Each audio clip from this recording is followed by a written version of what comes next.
Hi అండి, నమస్తే. Welcome back to our channel. ఈరోజు ఒక మంచి ఇన్ఫర్మేషన్ అయితే మీ ముందుకు వచ్చేసానండి. ఇది వచ్చేసరికి గ్రామ సచివాలయం నుంచి ఈఎంఆర్ఎస్ నుంచి మనకి జూనియర్ సెక్రటరీ అసిస్టెంట్ కోసం పోస్టులు అయితే రిలీజ్ అయిందనమాట. నోటిఫికేషన్ అయితే విడుదల చేశారనమాట. సో దీనికి ఎవరెవరు అప్లై చేసుకోవచ్చు, ఎలా అప్లై చేసుకోవచ్చు, దీనికి కేవలం 12th పాస్ అంటే ఇంటర్ పాస్ అయిన ప్రతి ఒక్కరు కూడా అప్లై చేసుకోవచ్చు అనమాట. అసలు ఎలా అప్లై చేసుకోవాలి, ఫీజు పేమెంట్ ఏమన్నా ఉంటుందా, అలాగే శాలరీ ఎంత ఉంటుంది, ఇది పర్మనెంట్ జాబా? సో ఇది వచ్చేసరికి పర్మనెంట్ గవర్నమెంట్ జాబ్ అండి. సో దీని యొక్క పూర్తి డీటెయిల్స్ అయితే ఈ వీడియోలో అయితే ఎక్స్ప్లెయిన్ చేస్తాను. మీరు చేయవలసింది ఒకటే, స్కిప్ చేయకుండా వీడియో ఫుల్గా చూడండి. చూస్తే డీటెయిల్స్ అన్ని కూడా క్లారిటీగా అర్థమవుతాయి అనమాట. సో మర్చిపోవద్దు, లైక్ చేయండి. మీరు ఇచ్చే ఒక లైక్ వల్ల ఇంకో 10 మందికి హెల్ప్ అయ్యే అవకాశం అయితే ఉంటుందన్నమాట. ఏమైనా డౌట్స్ ఉంటే కూడా కామెంట్ చేయండి. సో ఇంకా లేట్ చేయకుండా ఈ పంచాయతీ సెక్రటరీ నోటిఫికేషన్ డీటెయిల్స్ అయితే చూసేద్దాం. సో ముందుగా ఇది చూసుకుంటే ఈఎంఆర్ఎస్ రిక్వైర్మెంట్ 2025లో మరొక మంచి ప్రభుత్వ ఉద్యోగం అనే అనుకోవచ్చు. ఈసారి ఈఎంఆర్ఎస్ నుంచి జూనియర్ సెక్రటరీ అసిస్టెంట్ పోస్టుల కోసం కొత్తగా నోటిఫికేషన్ అయితే విడుదలైందనమాట. సో మొత్తం కూడా 228 పోస్టులు అయితే ఖాళీగా ఉన్నాయన్నమాట. ఈ పోస్ట్ కి ముఖ్యంగా 12th క్లాస్ పాస్ అయి ఉంటే సరిపోతుంది అనమాట. మెయిన్ ఇంటర్ పాస్ అయిన ప్రతి ఒక్కరు కూడా అప్లై చేసుకోవచ్చు. ఇంటర్ పాస్ అయిన వారికి ఇది సరైన గవర్నమెంట్ జాబ్ అవుతుంది అనమాట. అనుభవం అవసరం లేదంటే ఎక్స్పీరియన్స్ ఏమీ అవసరం లేదు. సో కొత్త వారికి కూడా మంచి ఛాన్స్ అనమాట. సో శాలరీ కూడా చాలా బాగుంటుంది. శాలరీ స్టార్టింగ్ వచ్చేసరికి 19,900 అనమాట. అలాగే మనకి పెరుగుతా కూడా ఇంక్రిమెంట్ కూడా ఉంటుంది అనమాట. శాలరీ ఇంక్రిమెంట్ కూడా ఉంటుంది అనమాట. 63,200 వరకు కూడా ఉంటుంది. సో ఇంకా చూసుకుంటే ఈ అప్లికేషన్ ప్రాసెస్ 19 సెప్టెంబర్ 2025 నుంచి 23 అక్టోబర్ 2025 వరకు కూడా టైం ఉంది. కాబట్టి ఎవరైతే ఇంటర్ పాస్ అయిన వాళ్ళు ఉన్నారో వాళ్ళైతే దీనికి అప్లై చేసుకోవచ్చు అనమాట. అసలు ఎలా అప్లై చేసుకోవాలి, ఇంకా దీని యొక్క ఎలిజిబిలిటీ చూసుకుంటే, సో ముఖ్యమైన డీటెయిల్స్ చూసుకుంటే, సో ఈ పోస్ట్ పేరు వచ్చేసరికి మనకు తెలిసిందే జూనియర్ సెక్రటరీ అసిస్టెంట్ పోస్ట్ అనమాట. సో మొత్తం ఖాళీలు కూడా 228 ఖాళీలు అయితే ఉన్నాయన్నమాట. సో అప్లికేషన్ ప్రారంభం ఆల్రెడీ 19 సెప్టెంబర్నే ప్రారంభం అయ్యింది. లాస్ట్ డేట్ చూసుకుంటే 23 అక్టోబర్ 2025 అనమాట. సో పరీక్ష వచ్చేసరికి మనకి ఎగ్జామ్ వచ్చేసరికి ఆఫ్లైన్లోనే ఉంటుంది. నెక్స్ట్ అర్హత వచ్చేసరికి 12th పాస్ అయి ఉండాలి. నెక్స్ట్ సెలక్షన్ ప్రాసెస్ ఏంటో చెప్తాను. నెక్స్ట్ ఏజ్ లిమిట్ చూసుకుంటే 30 ఇయర్స్ ఉండాలన్నమాట. శాలరీ తెలిసిందే 19,900 అనమాట. సో అక్కడ నుంచి మనకి 63,000 వరకు కూడా ఉంటుందన్నమాట. ఇంకా అర్హత డీటెయిల్స్ చూసుకుంటే విద్యా అర్హత కనీసం 12th పాస్ అయి ఉండాలి. సో పాస్ అయి ఉండాలన్నమాట కన్ఫామ్గా. అంటే first year second year 2 pass అయి ఉండాలి. సో టైపింగ్ స్పీడ్ వచ్చేసరికి ఇంగ్లీష్లో 35 వర్డ్స్ పర్ మినిట్లో. సో 1 మినిట్లో మనకి 35 వర్డ్స్ టైపింగ్ చేసే ఉండాలన్నమాట. టైపింగ్ టెస్ట్ కూడా ఉంటుంది, ఇంగ్లీష్ ఆర్ హిందీ. సో ఈ రెండిట్లో ఏదో ఒక టెస్ట్ 1 మినిట్లో 35 వర్డ్స్ అయితే టైపింగ్ చేయాలి. సో వయసు పరిమిత అంటే ఏజ్ లిమిట్ చూసుకుంటే 30 ఇయర్స్ ఉండాలన్నమాట. సో 30 ఇయర్స్ నుంచి మనకి 60 ఇయర్స్ వరకు కూడా ఉంది. ఇంకా చూసుకుంటే SC, ST, OBC అభ్యర్థులకు ప్రభుత్వం నిర్ణయించిన వయసు రాయితీలు కూడా వర్తిస్తాయి అన్నమాట. ఇంకా ఈ ఎంఆర్ఎస్లో మనకి పనిచేస్తున్న సిబ్బందికి గరిష్ట వయసు 55 సంవత్సరాల వరకు కూడా అనుమతిస్తారు. అంటే మనకి 30 ఇయర్స్ నుంచి 30 సంవత్సరాల నుంచి 55 సంవత్సరాల వరకు కూడా ఉంది ఏజ్ లిమిట్ వచ్చేసరికి. ఇంకా చూసుకుంటే ఖాళీల వివరాలు, వేకెన్సీస్ డీటెయిల్స్ చూసుకుంటే, సో అంటే క్యాస్ట్కి తగ్గట్టు ఏ కేటగిరీకి ఎన్ని పోస్టులు ఉన్నాయో చూస్తే యూఆర్కి 94 పోస్టులు, అలాగే ఈడబ్ల్యూఎస్ వాళ్ళకైతే 22 పోస్టులు ఖాళీగా ఉన్నాయి. ఓబీసీ వాళ్ళకైతే 61 పోస్టులు ఖాళీగా ఉన్నాయి అనమాట. SC, STకి అంటే 34, 17 పోస్టులు ఖాళీగా ఉన్నాయి. ఇంకా ఎక్స్ సర్వీస్ మ్యాన్కి 23 పోస్టులు అయితే ఖాళీగా ఉన్నాయి అనమాట. సో ఈ మొత్తం కూడా టోటల్ 228 వేకెన్సీస్ అయితే ఉన్నాయన్నమాట. ఇంకా ఎంపిక ప్రక్రియ అంటే సెలక్షన్ ప్రాసెస్ చూసుకుంటే, సో ఫస్ట్ అయితే రిటన్ టెస్ట్ మనకి 2 టెస్టులు ఉంటాయి అనమాట. చూద్దాం. అలాగే దీని యొక్క సిలబస్ కూడా చెప్తాను. స్కిప్ చేయకుండా వీడియో అయితే ఫుల్గా చూడండి, చూస్తే క్లియర్గా అర్థమవుతుంది అనమాట. ఫస్ట్ అయితే రిటన్ టెస్ట్ ఉంటుంది, టైర్ 1. సో ఆఫ్లైన్ విధానంలో OMR షీట్ ద్వారా అయితే ఉంటుందన్నమాట. సో ప్రతిదీ కూడా మనకి ఎక్కువ ప్రైవేట్ సెక్టర్స్ ఇవన్నీ కూడా ఆన్లైన్లో ఉంటుంది కదా. ఎగ్జామ్ వచ్చేసరికి కంప్యూటర్ బేస్డ్ ఎగ్జామ్ ఉంటుంది కదా. ఇక్కడ వచ్చేసరికి ఆఫ్లైన్లోనే అనమాట. సో నెక్స్ట్ వచ్చేసరికి 100 క్వశ్చన్స్ ఉంటాయి. ఈచ్ క్వశ్చన్కి 1 మార్క్ అనమాట. సో నెగిటివ్ మార్క్స్ కూడా ఉన్నాయండి. సో అలాగే మొత్తం టైం లిమిట్ చూసుకుంటే 2.5 hours టైం అనమాట. ఇంకా మనకి చూసుకుంటే అసలు క్వశ్చన్స్ మొత్తం కూడా 100 మార్క్స్ కదా ఎగ్జాము. సో అసలు సిలబస్ చూసుకుంటే రీజనింగ్, అలాగే quantitative aptitude, general awareness, English are Hindi.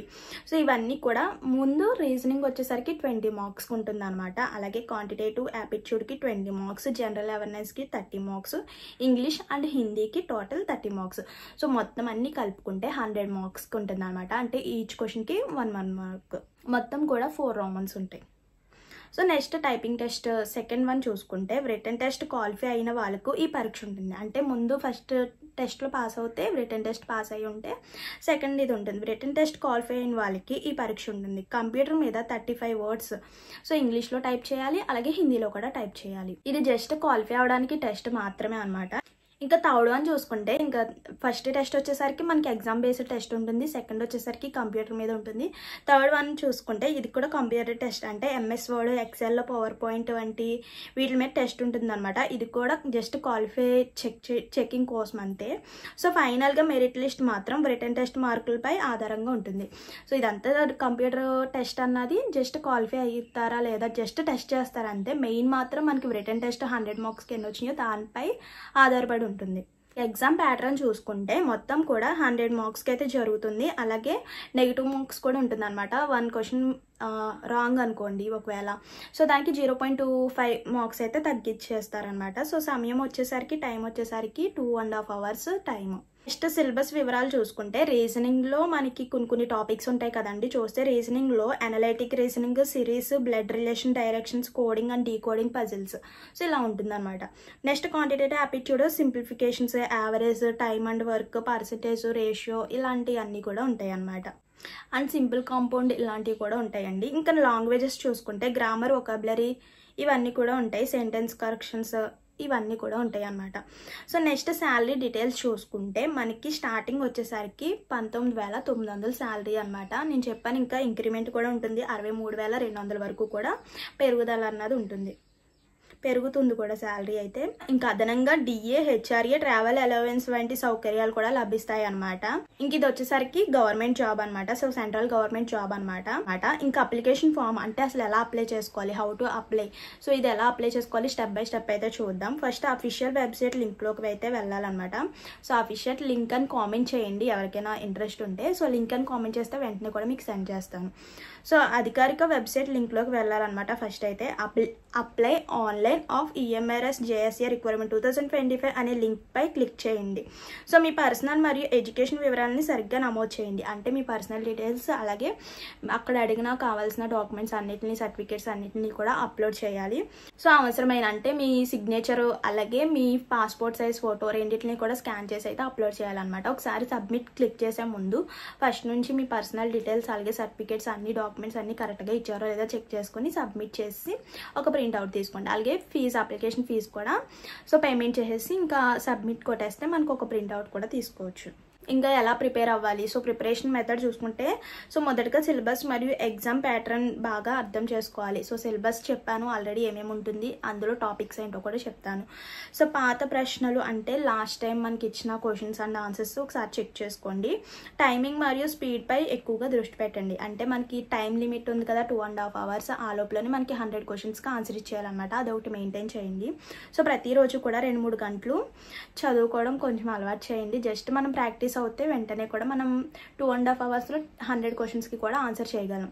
So Hindi లేదా ఇంగ్లీష్ టైపింగ్ ప్రాక్టీస్ చేయడం మర్చిపోవద్దు. సో ఇంగ్లీష్ అలాగే హిందీ కూడా ప్రాక్టీస్ చేయాలి కదా. సో మనకి పర్ మినిట్ అంటే 1 minute 35 words 35 words English and Hindi వర్డ్స్ని అయితే టైప్ చేయాలన్నమాట. జస్ట్ చెక్ చేస్తారు అంతే. క్వాలిఫై మాత్రం రిటన్ టెస్ట్ మీద ఉంటుంది. ఇంకా ఇంపార్టెంట్ డేట్స్ చూసుకుంటే మనకి అప్లికేషన్ ప్రారంభం చెప్పాను 19 సెప్టెంబర్ని ఇది అప్లికేషన్ ప్రారంభం అయిందనమాట. లాస్ట్ డేట్ చూసుకుంటే 23 అక్టోబర్ వరకు టైం ఉంది అంతే.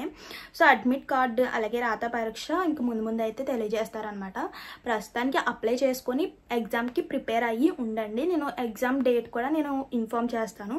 సో అలాగే ఇంకా లాస్ట్కి వచ్చేసరికి ఇలాంటి ప్రభుత్వ ఉద్యోగాలు తరచుగా రావు. అంటే మనకి సచివాలయం నుంచి కానీ ఇలాంటి అంగన్వాడీ పోస్టులు, సచివాలయం పోస్టులు, సెక్రటరీ ఇవన్నీ కూడా మనకి అస్తమాను రావన్నమాట. సో అందుకే ఇప్పుడు వచ్చిన వెంటనే నోటిఫికేషన్ వచ్చింది కాబట్టి వెంటనే కూడా ఇంటర్ పాస్ అయిన ప్రతి ఒక్కరు కూడా అప్లై చేసుకోండి. అందుకే కాబట్టి 12th పాస్ అయిన యువకులు ఈ EMRS junior secretary assistant 2025 requirement miss అవ్వకండి.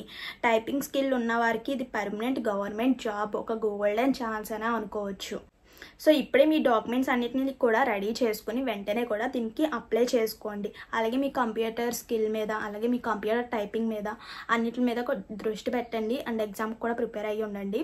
సో వెంటనే కూడా దీనికి అర్హులు అయిన వారు ప్రతి ఒక్కరు కూడా అప్లై చేసుకోండి. మర్చిపోవద్దు. ఏమైనా డౌట్స్ ఉంటే కూడా కామెంట్ చేయండి. సో ఇదన్నమాట junior secretary assistant post details అనమాట. సో మర్చిపోద్దండి, లైక్ చేయండి. మీరు ఇచ్చే ఒక లైక్ వల్ల ఇంకో 10 మందికి హెల్ప్ అయ్యే అవకాశం అయితే ఉంటుందన్నమాట.